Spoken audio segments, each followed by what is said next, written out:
Isa ang init ng panahon sa mga dagdag na nagpapahirap sa 14 na provincial hospital sa Pangasinan. Ramdam ito ng mga empleyado at maging mga pasyente sa bawat pasilidad.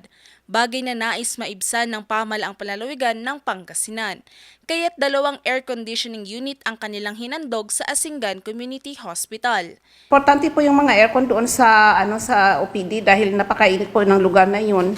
Lalong-lalo na po sa summer. Parang kasi doon, parang oven kasi doon ng init talaga. Kaya naawa kami sa mga pasyente doon na naghihintay. 4 naman na aircon units ang ipinamahagi sa Eastern Pangasinan District Hospital.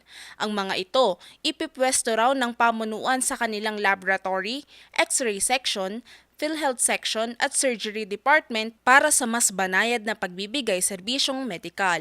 Itong mga gamit na to na request natin from the governor, from the provincial government of Pangasinan, from Governor Ramon V. Gico III, ay mga air-conditioned units na ito po ay really beneficial para sa ating mga clients and as well as sa ating mga hospital staff. Tinutugunan nyo lahat po ng mga rini-request namin sa abot ng inyong makakaya at ito ay lalo po naming pagbubutihin ang pagbibigay serbisyo dahil po dito sa mga gamit na ibinigay nyo dito sa EPDH, lalo pong magiging komportable ang ating mga clients at kagaya po ng sinabi ko, ganun din po ang ating mga hospital staff.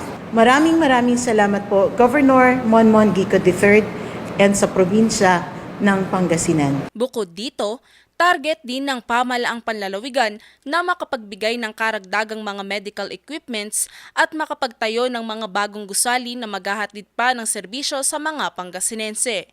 Valerie Dismaya para sa Luzon Headlines.